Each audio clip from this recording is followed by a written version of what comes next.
Bonjour et bienvenue dans ce nouvel épisode de Maman à Maman au cœur du TDAH & Co. Je suis Émilie et je suis très heureuse de participer à la 4e édition de Podcaston. Pendant une semaine, des milliers de podcasts vont mettre en avant une association caritative de leur choix. Et moi, j'ai le plaisir d'accueillir aujourd'hui Corentin Ducas, président de la Fédération France TND. Bienvenue Corentin. Bonjour. Bienvenue parmi nous. Je suis très heureuse de vous avoir aujourd'hui à mon micro. On va faire une petite interview et on va parler de la Fédération France TND, si vous le souhaitez bien. Corentin, qui êtes-vous et qu'est-ce qui vous a mené à prendre la présidence de la Fédération France TND ? Qui êtes-vous? Ça, c'est une question large. Déjà, je m'appelle Corentin, ça vous l'avez dit, j'ai 23 ans. Je travaille auprès de personnes en situation de handicap, donc intellectuel. Et après, je suis même concerné par les troubles du neurodéveloppement, sinon je ne serais pas là aujourd'hui devant vous. Et après, on va dire ce qui m'a amené à prendre la présidence de France TND. J'ai créé France TND il y a 7 ans, donc on va dire que je l'ai prise indirectement, même si je suis élu par les adhérents de la fédération tous les 3 ans. Et ce qui m'a amené, c'est forcément le fait d'être concerné, de vivre des choses qui sont parfois pas simples, qui reflètent du parcours du combattant. Et en fait, on s'engage parce qu'à la fois, on ne veut pas que les autres ressentent ce qu'on a vécu. Quand je dis les autres, ça tombe bien les parents, parce que quand on voit ses parents galérer, souffrir, c'est compliqué. C'est aussi pour nous-mêmes, on ne veut pas que les autres ressentent ce qu'on a vécu. Et c'est aussi parce qu'on veut que notre voix soit entendue et que la voix de toutes les générations soit entendue. Du coup, vous étiez très jeune quand vous avez créé votre association. J'avais 15 ans. Bon, j'avais commencé à m'engager un peu avant. Dès 11 ans, en fait, dès que j'ai reçu ces premiers diagnostics de troubles du neurodéveloppement, je me suis dit qu'il fallait faire quelque chose, qu'il fallait parler, parce qu'à l'époque, on n'en parlait pas tellement. Et c'était beaucoup des parents, beaucoup. Très peu d'adultes ou de jeunes adultes en parlaient. Et donc, on se sentait un peu seul. Hein, et je me suis dit qu'il fallait quand même faire quelque chose pour se bouger, quoi, et qu'on en parle, qu'on dise ce qui n'allait pas, qu'on soit solidaire. Voilà. Effectivement, c'est quelque chose que je remarque, même si aujourd'hui, ça a changé un petit peu la donne. On voit bien que c'est quand même un sujet de discussion qui est quand même encore peu... on en parle peu, encore aujourd'hui. Et depuis quelques temps, on a quand même cette volée-là où ça va être les adultes diagnostiqués sur le tard qui vont et qui osent prendre la parole, et tant mieux de plus en plus. Ça reste encore trop peu nombreux, hein, c'est pas simple de le dire, il y a des tabous, il y a des difficultés, mais plus on parle, plus déjà on se sent moins seul et plus on crée une société qui soit capable d'accepter la différence, on peut dire. Pour moi, c'est pas parce qu'on a un trouble du neurodéveloppement qu'on est différent, on est une personne avant tout, et le trouble ne résume pas une personne. Oui, tout à fait, c'est très juste ce que vous dites. En une phrase, que sont les troubles du neurodéveloppement et pourquoi il faut en parler maintenant ? Alors, qu'est-ce que sont les troubles du neurodéveloppement en une phrase? Oula. Moi, j'aime bien dire que c'est un fonctionnement cognitif qui sort de la norme, qui a des répercussions dans la scolarité, pour l'accès au travail, dans la vie quotidienne. Il y a des répercussions pour certains d'entre eux dans les gestes de la vie quotidienne, pour les relations sociales, pour compter, pour lire, pour faire ses lacets, pour se repérer dans la rue, parfois aussi pour réfléchir au niveau de la concentration. Et après, au niveau de pourquoi il faut en parler aujourd'hui, pourquoi il faut le dire, c'est parce que je crois qu'avant tout, c'est un enjeu de société, parce qu'on a beaucoup de personnes qui sont concernées, autant bien des parents, des adultes, des professionnels, et qui souffrent de plein de difficultés qu'ils rencontrent. C'est un enjeu de santé publique aussi, en termes de santé mentale, en termes aussi tout ce qui concerne l'accès à des soins, l'accès à des professionnels. Et c'est aussi un enjeu d'inclusion et d'équité de notre société, d'en parler et surtout d'agir pour une réelle inclusion. Merci. Quelle est la mission prioritaire de France TND pour les 12 prochains mois, par exemple ? Être utile, c'est ce que je dirais ça. Après, on souhaite réussir à développer un axe important sur l'information sur les droits. Qu'est-ce qui existe, qu'est-ce qu'on a le droit, qu'est-ce qu'on peut faire, qu'est-ce que c'est la MDPH, qu'est-ce que c'est la CAF, qu'est-ce que c'est les guichets, qu'est-ce qu'on fait pour faire valoir ses droits et pour être mieux accompagné. C'est vraiment ça notre priorité, informer et sensibiliser aussi. Oui, effectivement, je vois que ça peut être compliqué, oui, effectivement, la démarche auprès de la MDPH, à quel moment on y va, à quel moment on n'y va pas. C'est vrai que les personnes manquent d'informations sur cette thématique. Je m'en suis rendu compte il y a peu où des mamans que j'accompagne, elles n'ont pas fait de dossier auprès de la MDPH pour leur enfant, alors qu'ils auraient besoin d'une AESH, par exemple. Oui, et puis il y a la problématique aussi, c'est parfois on arrive à connaître les droits, on essaye de les faire valoir, ils ne sont pas respectés. Sur le plan de l'éducation, souvent on peut avoir un PPS, projet personnalisé de scolarisation, et il n'est pas respecté, mais il ne sert à rien et on s'est battu pour un dossier MDPH qui ne sert à rien puisque l'éducation nationale, beaucoup d'enseignants ne veulent pas le respecter ou ne peuvent pas aussi. Voilà, c'est de voler. Et c'est ça, c'est une très grande problématique, c'est qu'on a à la fois l'accès, mais il y a aussi le respect qu'il faut agir, quoi. Et qu'est-ce qu'on fait pour le respect? Pas grand-chose et beaucoup se battent encore. Voilà, et ça, c'est problématique en France. Je me permets de rebondir. Qu'est-ce que vous pourriez donner comme conseil à un parent dont le PPS, par exemple, n'est pas appliqué en classe? Déjà, nous, souvent, ce qu'on conseille, c'est qu'il y ait un échange avec, forcément, quand c'est possible, hein, quand c'est pas fermé, avec, quand c'est au collège, lycée, le professeur principal, sinon maternelle, primaire, etc., ça peut être avec le directrice, la maîtresse ou le maître, les enseignants, échanger sur ça. Après, si ça fonctionne pas, il y a aussi ce qu'on appelle le fameux professeur enseignant référent, pardon, qui a aussi ce but-là de faire, qui est très peu connu, mais qui a aussi son rôle, c'est de pouvoir faire le lien entre l'école, la MDPH, l'équipe éducative, la famille. Et après, malheureusement, quand c'est pas respecté, on doit aussi pouvoir saisir le rectorat, pouvoir saisir la DAZEN, pouvoir saisir aussi, il y a un numéro spécial école inclusif auquel on peut contacter. Et puis malheureusement, on le respecte encore une fois, mais le PPS est opposable, c'est-à-dire que s'il n'est pas respecté, l'établissement, la famille peut porter plainte contre l'établissement. C'est un droit, et au-delà de ça, c'est un droit, mais surtout quelque chose qui devrait être naturel. S'il y a un PPS, c'est qu'il y a un besoin. Et si on ne respecte pas le PPS, c'est mettre l'élève en difficulté et en souffrance, et c'est discriminatoire, et surtout, c'est puni par la loi. Le PPS doit être respecté, point final. Il n'y a pas de débat à avoir sur ça. C'est un sujet qui nous énerve parce qu'on est quotidiennement interpellé par des familles sur cette question-là, et c'est plus possible, tout simplement. L'égalité des chances, finalement. Elle n'existe pas dans ces cas-là pour les Oui. enfants avec des troubles du neurodéveloppement quand c'est pas respecté. Après, il y a la problématique, c'est que il y a aussi des enseignants qui veulent bien faire, qui sont pas formés, qui n'ont pas les moyens, qui n'ont pas le temps, qui se retrouvent avec des élèves qui ont aussi d'autres PPS ou des PAP ou autres. Donc c'est très compliqué pour eux aussi. Il manque de ressources, il manque de soutien, il manque de formation, il manque de moyens. Donc à la fois on est en colère contre quand un PPS n'est pas respecté, mais on peut aussi se dire que derrière il y a un manque de moyens et aussi de soutien de l'éducation nationale pour les enseignants et les profs. Voilà. D'accord. Pouvez-vous raconter une anecdote qui montre l'impact concret de la fédération sur une famille?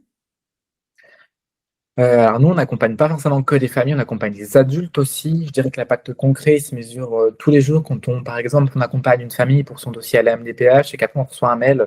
Bon, généralement, c'est 10 mois après l'avoir accompagné, parce que c'est très long la MDPH. Oui. Ah, bon, on a eu notre dossier MDPH. Ça, forcément, on est heureux, on est content parce qu'on fait ça pour ça. C'est aussi quand on a un adulte qui recherche un diagnostic, qui ne sait pas vers quel professionnel se tourner, on va essayer de l'orienter, soit vers un psychiatre, soit vers un neuropsy pour un bilan plus différentiel. Voilà, c'est un peu cet objectif-là et on est heureux forcément quand qu'on voit qu'on arrive à être utile, c'est ça le but. Quelques chiffres clés, prévalence, délai d'accès au diagnostic, action. Voulez-vous que le public retienne? Alors déjà, on peut retenir que selon la stratégie nationale des troubles du neurodéveloppement, c'est 1 personne sur 6 qui est concernée par les troubles du neurodéveloppement. Donc ça montre quand même que ce sont des milliers de personnes en France et dans le monde. Moi, ce que j'aimerais qu'on retienne, c'est Alors, les chiffres sont toujours un peu compliqués, sont aléatoires selon les départements, selon où on se trouve. Mais par exemple, pour accéder au diagnostic avec les centres de ressources autisme, quand on vous annonce des délais de 2 ans, 3 ans, 1 an, c'est compliqué, c'est chaotique. Au niveau aussi des plateformes de coordination, c'est parfois en plusieurs mois qu'on doit attendre. Quand ce n'est pas an, ça nous est déjà arrivé que des familles attendent presque 1 an. En ce qui concerne la MDPH, bon, les délais, on n'apprend rien, ça dépend, c'est très aléatoire selon les départements, mais souvent, ça peut être 6, 9, 10 mois. C'est compliqué, surtout quand au bout de 10 mois, on vous dit que votre dossier est refusé, alors que pourtant, il est fait en béton et qu'il devrait être accepté. Après, au-delà des chiffres, c'est compliqué de dire des chiffres parce que c'est très... faire dire des situations, par exemple, quand on voit pour accéder aux instituts médico-éducatifs, ça se compte en 5 ans, en plein d'années, c'est inacceptable. Ça en va de même pour les unités d'enseignement maternel autisme, où il faut attendre des mois, des années, et ça c'est chaotique. Effectivement, pour l'accès à mon fils pour la PCO-TND, on a attendu 1 an. Je pense à ma cousine qui, ça fait plus de 2 ans, qui est en attente pour le diagnostic autisme, enfin, à la fameuse, comme vous disiez, là, à la maison de l'autisme, c'est ça? C'est le centre de ressources autisme. Voilà, le centre de ressources autisme, voilà, ça fait plus de 2 ans. La MDPH dans les Vosges, on est bien lotis. Dans les 4 mois, on a la réponse. Je pense qu'ils ont fait un travail extraordinaire parce qu'effectivement, avant, on était sur du 10 à 12 mois. Je ne sais pas ce qui s'est passé chez eux, mais maintenant ils respectent les 4 mois. Qu'est-ce qu'on pourrait dire c'est un sujet de santé publique finalement. Donc, qu'est-ce qui pourrait faire changer la donne? Déjà, je dirais donner les moyens. Ça, c'est quand même la priorité des priorités, hein. Tant sur le plan du diagnostic qu'après le droit à l'éducation, le droit au travail, le droit au répit, le droit à la culture, le droit à loisir, le droit aussi d'être aidé pour les aidants, le droit à être accompagné. C'est ça, en fait, c'est donner les moyens ce qui manque aujourd'hui en France. C'est que comme ça qu'on arrivera à faire évoluer les choses et surtout à garantir des parcours qui soient adaptés, cohérents et bien traitants. Parce que là, dans beaucoup de situations, on est dans la maltraitance pure et dure. C'est le gouvernement qui doit donner plus de moyens? C'est l'État, c'est les collectivités. Alors, de toute façon, les collectivités en dépendent de l'État. Donc, c'est l'État qui doit. Parce que c'est bien beau, l'État nous promet. C'est très bien, on a avancé ces dernières années avec la stratégie nationale des troubles du neurodéveloppement. Sur ça, on ne peut pas dire, on a beaucoup avancé, bien qu'il reste énormément de choses à faire. Mais aujourd'hui, on doit davantage donner pour le handicap, pour les troubles du neurodéveloppement. C'est que comme ça qu'on y arrivera. Si on ne se met pas dans la. Après, il y a l'argent aussi, mais il y a aussi la volonté qu'on doit avoir. Et ça, les politiques en manquent, donc, dans notre pays.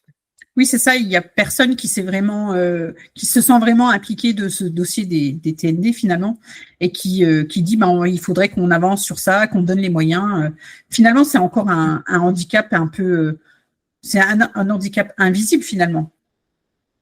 Ça, alors, j'ai toujours un peu de mal avec le mot invisible et handicap parce que nos difficultés à nous, elles ne sont pas invisibles, même si la société tend à les invisibiliser. Mais oui, j'entends le mot invisible, handicap. Après, pour rebondir un peu, ce qui pose problème aussi, c'est que bien souvent, on a des choses qui existent, des choses qui sont créées, mais qui sont mises en place par des personnes qui ne sont pas concernées. Alors, il y a des professionnels, c'est très important, il en faut, on est obligé. Grâce à eux, ils sont là, donc c'est grâce à eux, on peut être accompagné, on peut être soutenu. Mais ce qui manque aussi en France, c'est qu'on a aussi un manque nous, personnes concernées, autant bien les adultes que les parents, que les enfants, etc., ne sommes pas assez entendus. Donc forcément, quand on crée quelque chose, on ne répond pas à nos besoins. Là, par exemple, ça me permet de rebondir sur autre chose, on va avoir des nouveaux SAMSA. Très bien, ça va répondre aux besoins, c'est un des SAMSA emploi. Sauf qu'on a déjà des SAMSA qui existent, et pour certains, fonctionnent mal, ont des listes d'attente énormes, parfois souffrent de formation. À défaut de créer encore quelque chose, pourquoi pas améliorer ce qui existe? Parce que là, on est en train vraiment de décliner tout un tas de dispositifs. Et c'est bien, parce qu'il y a des besoins, il faut répondre. Mais en fait, avant de vouloir créer d'autres choses, autant améliorer ce qui existe, et autant donner les moyens à ce qui existe de fonctionner. Et ça, on n'est encore pas dans cette logique. Notre logique à nous en France, c'est de faire plein de choses, de ne pas trop les évaluer, de ne pas trop les regarder, ou alors de cacher les évaluations, de ne pas le dire. Et ça, c'est problématique. Oui. Merci. Quelle idée reçue aimeriez-vous faire tomber tout de suite sur les TND? Oh là, il y en a tellement. Déjà, je répondrai la mode, parce qu'aujourd'hui, on voit que ça. C'est la mode, c'est la mode, c'est la mode. Tout le monde est TDAH, tout le monde est autiste, ça.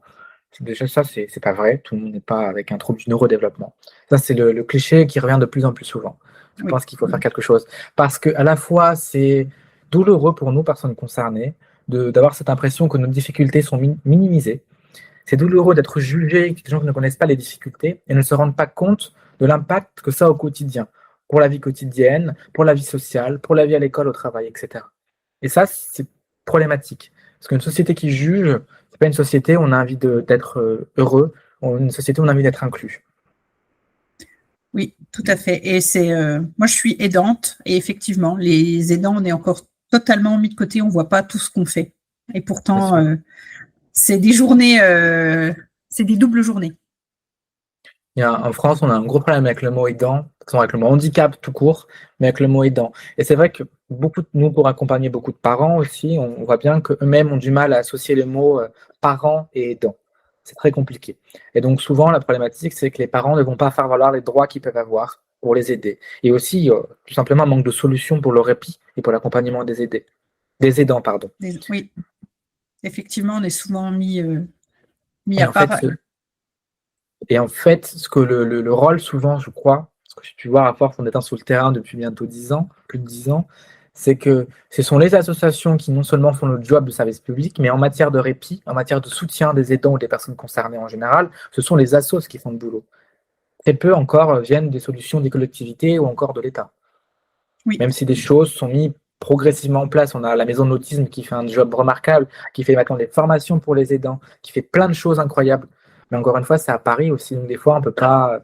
On devrait avoir un soutien qui serait centralisé partout. Et pas que dans les grandes villes, il ne faut pas oublier ceux qui sont en campagne et qui galèrent encore plus. Oui, c'est ça. Nous, on est dans les Vosges, hein, effectivement. On est un petit peu loin de tout le monde, de tout. Donc, effectivement, on se contente de ce qu'on a ici et on essaye d'aller chercher l'information sur des fédérations comme la vôtre, sur des associations qui sont proches de chez nous aussi et qui font un travail remarquable. Bien sûr. Concrètement, comment un auditeur peut-il aider France TND ou s'informer après cet épisode? Alors déjà, je pense que le plus important reste de s'informer, ne reste pas de connaître notre fédération. Je dirais toujours ça. Moi, même si je suis président de France TND, je suis surtout un représentant associatif et pas. J'aime bien le préciser. Déjà, quand on a besoin d'être aidé, il faut se tourner, je pense, vers les personnes concernées, donc vers les associations.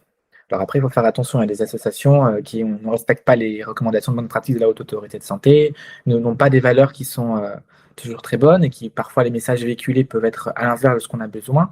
Donc, c'est important de se rapprocher vers des associations avec qui on a des valeurs communes. Je pense que c'est se tourner vers les assos, qui est déjà la première chose. Après, ne pas hésiter à contacter les dispositifs qui existent, ne pas hésiter à se tourner vers les associations, ne pas hésiter à se tourner vers les personnes concernées, ne pas hésiter à rencontrer des gens et surtout à aussi parler de ce qu'on vit pour que ça reste le moins visible possible. Je pense qu'il faut en parler. Et je pense que les gens, ils n'osent pas ou ils veulent rester un petit peu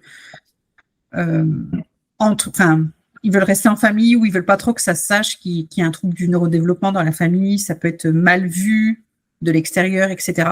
Je pense qu'il y a des idées reçues à casser sur ça aussi. Ouais, il y a un gros travail de sensibilisation.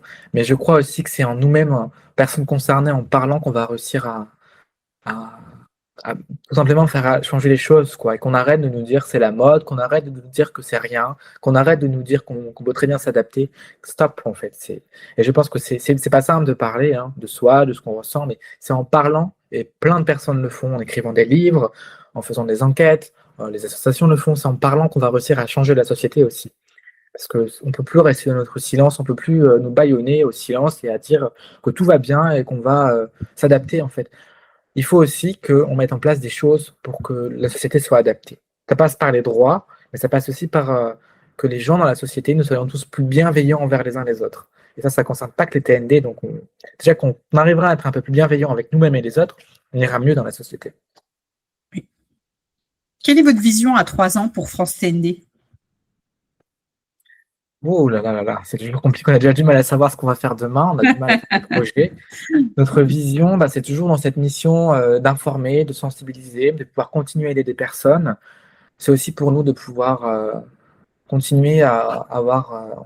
On a la chance et l'honneur de fédérer plusieurs associations en France, donc on espère pouvoir en fédérer encore plus, parce que plus on est nombreux, plus notre voix porte, plus les gens aussi, c'est plus simple de trouver des associations, plus voilà, il y a plein de choses.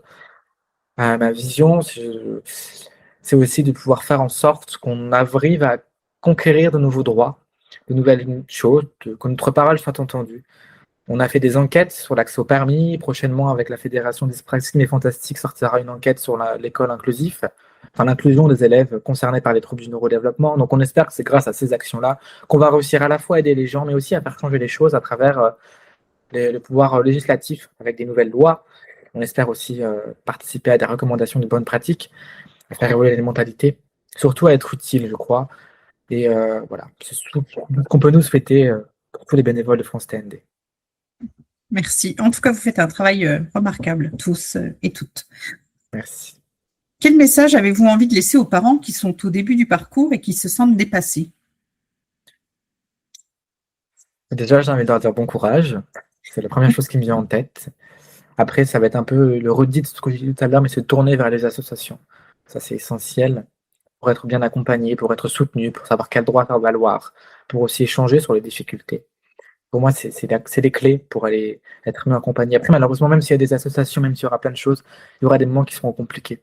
Et c'est pour ça qu'il faut être accompagné autant bien sur un plan familial, privé, mais aussi sur un plan associatif. Corentin, on parle beaucoup aussi des enfants.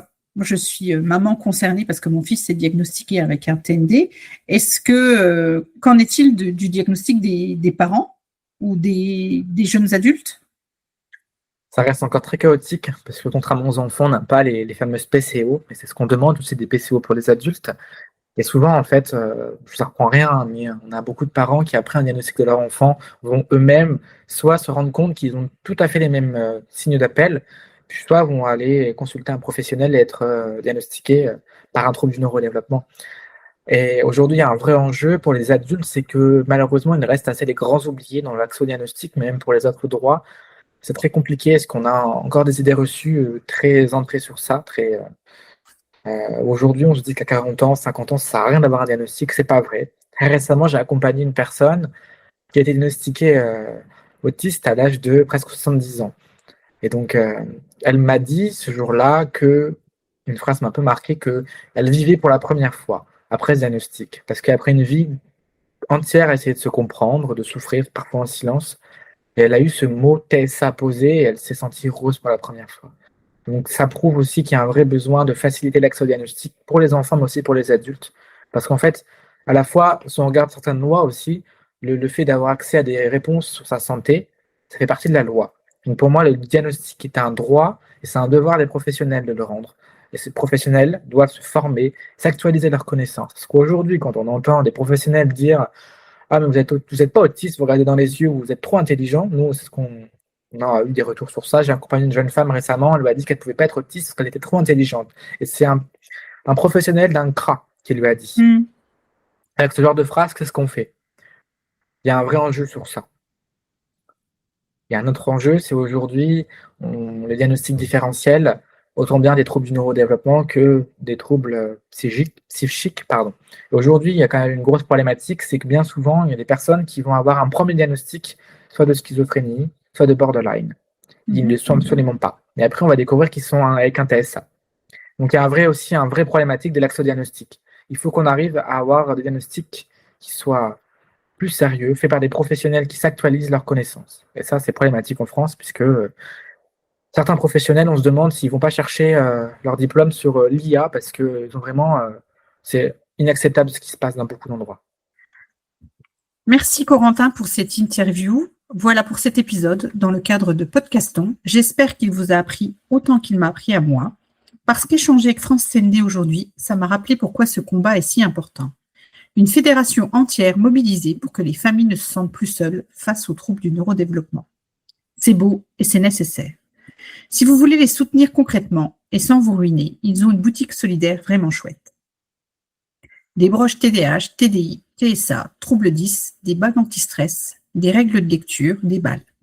Des petits objets utiles et sympas à partir d'1 €. Et 100% des bénéfices vont directement financer leurs actions de sensibilisation. C'est le genre de soutien qui ne coûte pas grand-chose, mais qui change vraiment les choses pour eux. Le lien est en description de l'épisode.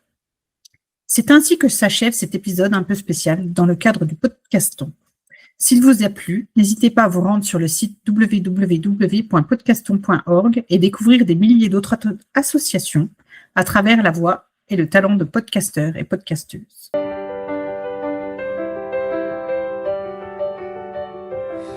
Maman au cœur du TDH, du cœur